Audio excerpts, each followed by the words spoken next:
Olá para você, eu sou Larissa e esse é o Prosa em Família.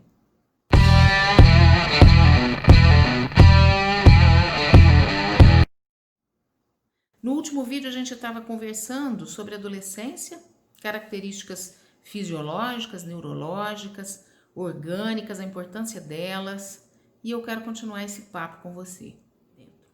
Então eu queria falar com vocês hoje sobre, como eu disse, nós temos transições importantes, eu queria falar sobre isso do ponto de vista biológico. Nós temos as transições cognitivas, as transições hormonais e fisiológicas e as transições emocionais, sociais, etc. Então, o que está acontecendo com o corpo do adolescente? Como ele vai preparar o adolescente para reproduzir-se, para enfrentar ou para estar pronto para a reprodução, ainda que isso não aconteça, né? Aí entram as características sociais da coisa, mas a gente vai falar disso mais à frente. Então, ainda que isso não aconteça imediatamente, após o início da puberdade, se trata do organismo indicando para o adolescente que ele já está pronto, do ponto de vista reprodutivo. Então, do ponto de vista cerebral, a gente tem aí o crescimento do cérebro em tamanho. Essa é outra marca bastante importante. É no início da adolescência que o cérebro atinge o seu tamanho final. Então, a partir disso, ele não cresce mais, né?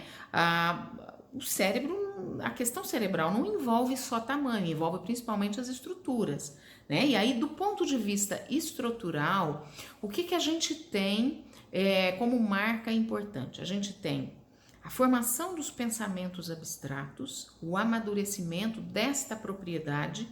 Então, nesse caso, né, adolescentes aí, quando entram na puberdade e ao longo da adolescência, vão desenvolver a sua possibilidade de abstrair, de fazer metáforas, de fazer avaliações morais. A questão do julgamento moral também é muito importante porque entra exatamente nessa época.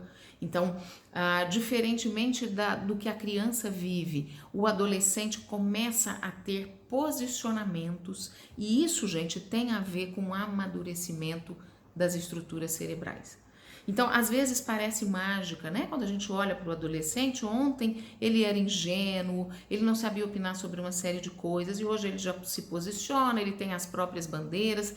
Então, isso acontece porque o cérebro, na verdade, ele quer que tudo vá amadurecendo, o cérebro só não, o corpo de modo geral. Mas é que o hipotálamo tem uma função muito principal, muito preponderante nesse momento.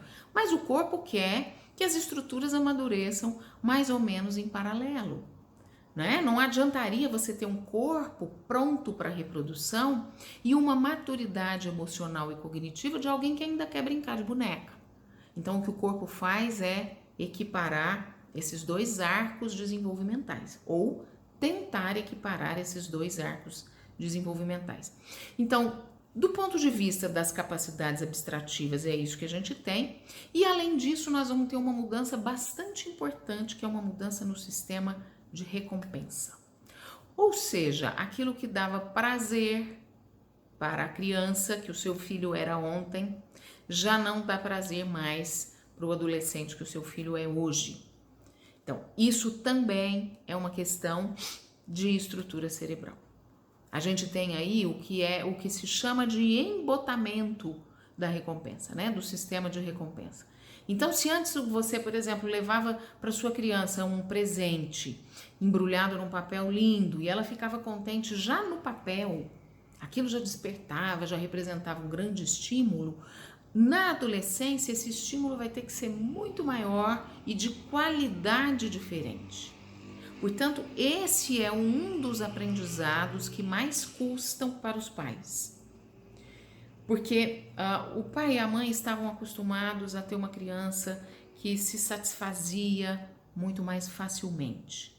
Hoje você tem um adolescente que não só não se satisfaz, como ele não se interessa. Então, a estimulação que servia já não serve mais. E aí os pais ficam bastante perdidos com relação ao que fazer.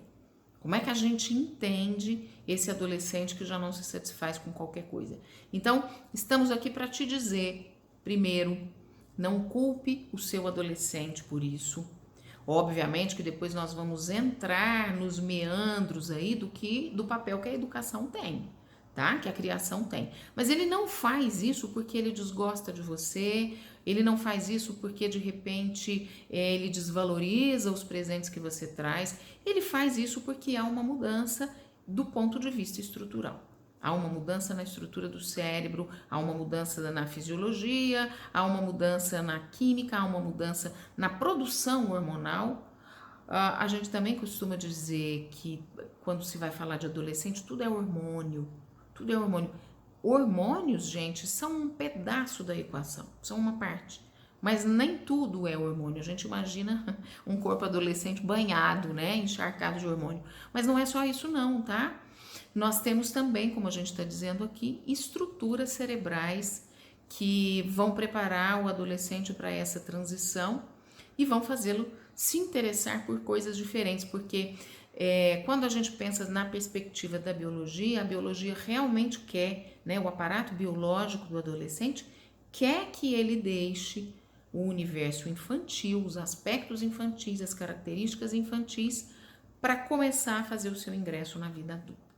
Então, por isso, o adolescente vai se interessar, vai ter prazer por outras coisas. Daí, gente, a grande disponibilidade, a grande vulnerabilidade do adolescente para transtornos afetivos do humor, como depressão, por exemplo, e para o vício.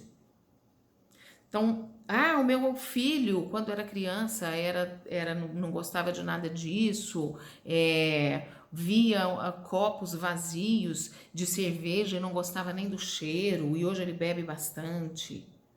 Isso também tem a ver, entre outros fatores, isso também tem a ver com o sistema de recompensas que é modificado no cérebro. Vamos continuar falando sobre isso? Então, espera o próximo vídeo, a gente vai esticar um pouco mais aqui nas características fisiológicas, biológicas e orgânicas, e depois a gente vai desdobrar a nossa conversa nas outras dimensões que eu mencionei, as dimensões sociais e as dimensões emocionais e subjetivas. Fica com a gente. Vem prosear conosco, viu? Um beijo!